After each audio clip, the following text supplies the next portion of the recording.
था कि उनका रिश्ता बेहद पुराना है।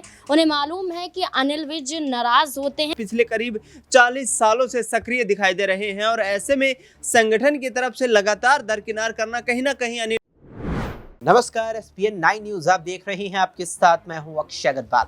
स्वागत है तमाम दर्शकों का इस खास पेशकश में 2024 का चौकीदार कौन। आम चुनाव जारी है, 2 चरणों का मतदान हो चुका है और अब 5 चरण बाकी है, जिसमें देश की 543 लोकसभा सीटों में से अब 352 सीटों पर मतदान और होना है। कई राज्य ऐसे हैं जहां कई चरणों में चुनाव हो रहा है, तो कई ऐसे भी राज्य हैं जहां एक चरण में सभी यानी प्रदेश की सभी सीटों पर मतदान की प्रक्रिया पूरी हो जाएगी। इसी कड़ी में बात आती है हरियाणा की। हरियाणा में छठे चरण में 25 मई को प्रदेश की सभी 10 की 10 सीटों पर मतदान होना है। ऐसे में कई ऐसे मुद्दे जो लगातार सुर्खियों में बने हुए हैं, जो कहीं ना कहीं भारतीय जनता पार्टी की चिंताएं और चुनौतियां बढ़ाती नजर आ रही हैं, क्योंकि केवल आम चुनाव नहीं है बल्कि साल के आखिर में राज्य की 90 विधानसभा सीटों पर भी मतदान होना है और सरकार का चयन होना है। ऐसे में बीजेपी का प्रयास है कि एक बार फिर से सत्ता के रास्ते पर बनी रहे, दोबारा से सरकार बनाए। वहीं कांग्रेस टक्कर देती नजर आ रही है, लेकिन कहीं ना कहीं बीजेपी को लेकर कई ऐसी चीजें हैं जो उसे मुश्किलों में डाल रही है। इन आम चुनावों में भी और इस साल होने वाले राज्य के विधानसभा चुनावों में जिस तरीके से नए मुख्यमंत्री का चयन नायब सिंह सैनी के रूप में किया, तो अनिल विज की नाराजगी देखने को मिली और जिस कारण से मुख्यमंत्री बदला वो था सूबे में एंटी इनकम्बेंसी सत्ता विरोधी लहर का प्रभाव। क्या इन तमाम चीजों से भारतीय जनता पार्टी निपट पाएगी या फिर ये कांग्रेस का कहीं ना कहीं साथ देकर बीजेपी को सत्ता से बेदखल कर देंगे? तमाम सवाल हैं ऐसे हरियाणा के सियासी संग्राम पर और तमाम सवालों के जवाब न्यूज रूम में मौजूद अपने सभी सहयोगियों से लेंगे। नाज़रीन, सबसे पहले जानेंगे नाज़रीन, जिस तरीके से हरियाणा लगातार चर्चा में बना हुआ है, अनिल विज की नाराजगी, और अगर देखा जाए तो मुख्यमंत्री जो बदला पार्टी ने, उससे कहीं ना कहीं 2 महीने लगभग इस फैसले को होने को आए हैं। उसके बाद भी अनिल विज की नाराजगी जो को तो नजर आ रही है। क्या ये नाराजगी अब महीने भर से भी कम वक्त बचा है 10 लोकसभा सीटों पर मतदान होने में, क्या यहाँ भी भारी पड़ सकती है और इस साल होने वाले राज्य की विधानसभा चुनावों में भी? देखिए, भारी तो जरूर पड़ सकती है, क्योंकि अनिल विज की नाराजगी के चलते कैबिनेट विस्तार में भी देरी होती हुई नजर आई थी। अनिल विज की नाराजगी के चलते यहाँ पर ये भी देखने को मिला था कि अनिल विज के घर पर मुलाकात करने के लिए नए मुख्यमंत्री की बात करें तो नायब सिंह सैनी भी पहुंचे थे। यहाँ पर पूर्व मुख्यमंत्री की बात करें तो मनोहर लाल खट्टर भी मुलाकात करते हुए नजर आए थे। यहाँ तक भी मनोहर लाल खट्टर द्वारा कह दिया गया था कि उनका रिश्ता बेहद पुराना है। उन्हें मालूम है कि अनिल विज नाराज होते हैं लेकिन जल्दी मान भी जाते हैं। ऐसा मनोहर लाल खट्टर ने कहा है कि वो अलग ही व्यक्तित्व वाले एक यहाँ पर नजर आते हैं, जिनको समझना कहीं ना कहीं नामुमकिन भारतीय जनता पार्टी में रहते हुए नजर आता है। अब आप देखिए कि जेजेपी की तरफ से बात करें, उन्होंने यहाँ पर अपने प्रत्याशियों का ऐलान लगभग कर दिया है। यहाँ पर लिस्ट जारी करते हुए जेजेपी नजर आई। भारतीय जनता पार्टी वही काम करती हुई दिखाई देगी। 10 की 10 लोकसभा सीटों पर खुद ही अपने प्रत्याशियों को उतारेंगी। कोई भी किसी और दल के साथ तो उनका जुड़ना नामुमकिन माना जा रहा था, तभी तो जेजेपी से अलग हटते हुए वो नजर आए। तभी तो यहाँ पर मनोहर लाल खट्टर को भी हटा दिया गया, क्योंकि हरियाणा की जनता उन्हें पसंद नहीं कर रही थी। नायब सिंह सैनी की बात करें तो वो भी कुछ बड़ा मुकाम हासिल करते हुए हरियाणा में नजर नहीं आएंगे। लेकिन अनिल विज की नाराजगी अगर लगातार जारी रहती है तो लोकसभा चुनाव से लेकर विधानसभा चुनाव तक में ये भारी पड़ती हुई नजर आएगी। अनिल विज की नाराजगी अगर रही तो आप बिहार की तरह वो उदाहरण देख सकते हैं कि जब विधानसभा में फ्लोर टेस्ट करना था तो आरजेडी के कई विधायक जेडीयू का समर्थन करने पहुंच गए थे। फ्लोर टेस्ट के बाद भी यहां पर कम से कम 3 से 4 विधायक आरजेडी को छोड़ते हुए नजर आए थे। तो ये तस्वीरें देखने को मिल सकती है कि अनिल विज कई और विधायकों को अपने साथ लेकर भारतीय जनता पार्टी से अलग होते हुए नजर आए।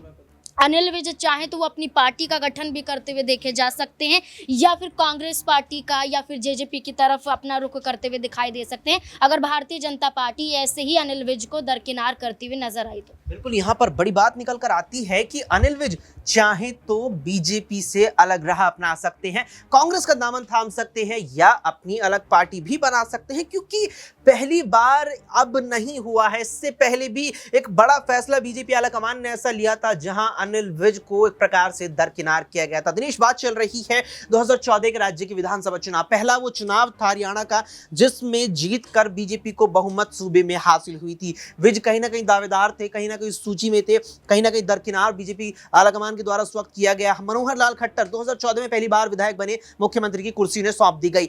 अब अगर देखा जाए नायब सिंह सैनी को मुख्यमंत्री बनाया गया, फिर कहीं ना कहीं अनिल विज को दरकिनार किया गया। नाजरीन का कहना है कि यहां पार्टी से अलग राह अपना सकते हैं, क्या वाकई में ऐसा कर सकते हैं, और खासतौर पर इस साल होने वाली राज्य की विधानसभा चुनावों से पहले?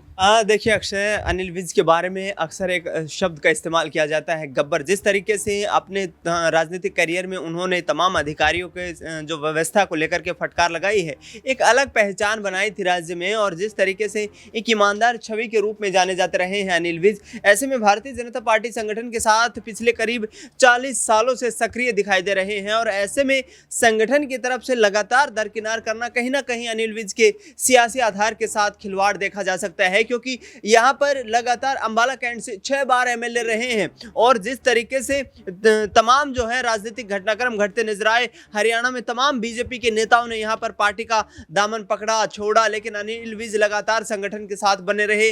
दूसरी तरफ बात कर ले तो ओम प्रकाश धनखड़ भी नाराज नजर आ रहे हैं, रामविलास शर्मा पूर्व मंत्री भी नाराज नजर आ रहे हैं, और कहीं ना कहीं चुनावी रैलियों में इन चीजों का असर दिखाई दे रहा है। जिस तरीके से मनोहर लाल खट्टर, जो कि हरियाणा की करीब 2 महीने पहले तक मुख्यमंत्री बने हुए थे, उनको चुनावी लोकसभा में उतारा गया है यहाँ पर करनाल लोकसभा सीट से, और अभी तक ना अनिल विज, ना मनोहर या माफ कीजिए रामविलास शर्मा, और ना ही ओम प्रकाश धनखड़, तीनों जो बड़े दिग्गज चेहरे हैं, ये दिग्गज चेहरे अभी तक मनोहर लाल खट्टर की जनसभाओं में, उनके जन समर्थन में, चुनाव प्रचार में अभी नहीं गए हैं। इसका मतलब साफ देखने को मिल सकता है कि मनोहर लाल खट्टर से इनके रिश्ते इतने मधुर नहीं थे। हाँ, नायब सिंह सैनी से रिश्ते जरूर, संबंध जो है जरूर अच्छे बताए जाते रहे हैं, और मनोहर लाल खट्टर ने पहले भी कहा कि आरएसएस में हम दोनों साथ काम करते थे, और इसी का नतीजा ये है कि भारतीय जनता पार्टी हाईकमान ने कहीं ना कहीं मनोहर लाल खट्टर से ही ये सलाह मशविरा किया होगा जिस वक्त उनको मुख्यमंत्री पद से हटाया गया कि किसको सीएम बनाया जाए, और मेरे ख्याल से मनोहर लाल खट्टर ने नायब सिंह सैनी को ही मुख्यमंत्री बनाने का प्रस्ताव दिया होगा। ऐसे में अनिल विज या तमाम और दिग्गज नेता जो कि पार्टी के फैसले से नाराज नजर आ रहे हैं, और प्रोफेसर रामविलास शर्मा ने तो इतना तक कहा है कि 4 जून के बाद हरियाणा में एक बार फिर से शपथ ग्रहण समारोह होगा।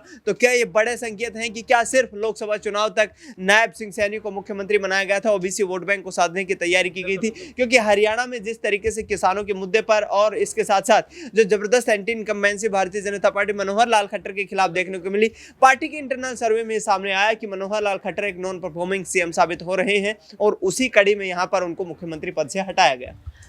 उसी कड़ी में मुख्यमंत्री पद से हटाया गया क्योंकि पार्टी के इंटरनल सर्वे में ये बात सामने आई कि नॉन परफॉर्मिंग सीएम, यानी कि काम बेहतर तरीके से मनोहर लाल खट्टर ने बीते 10 सालों में हरियाणा में नहीं किया, और उसका नतीजा ये रहा कि हरियाणा की जो सियासी फिजाएं हैं वो अब बीजेपी के खिलाफ हो रही हैं, बीजेपी से विपरीत बह रही हैं हरियाणा की सियासी फिजाएं, और उनको थामने के लिए बीजेपी आलाकमान ने खट्टर को हटाकर नायब सिंह सैनी को सूबे की कमान बतौर मुख्यमंत्री सौंपी। अब क्या ये चाल बीजेपी की उसे इस साल होने वाले राज्य के विधानसभा चुनावों में सत्ता बचाने में यहां लाभकारी साबित हो पाएगी, सिद्ध हो पाएगी क्या बीजेपी का यह फैसला? और क्या इन आम चुनावों में जेजेपी से अलग होकर बीजेपी पिछली बार की तरह 10 सीटें जीत पाएगी? क्या कुछ इस पर आपकी राय है? क्या कुछ इस पर आपका मानना है? कमेंट सेक्शन में कमेंट कर अपनी राय हमें जरूर बताएं। फिलहाल के लिए इस पेशकश में इतना ही। देश और दुनिया की तमाम खबरों के लिए देखते रहें SPN 9।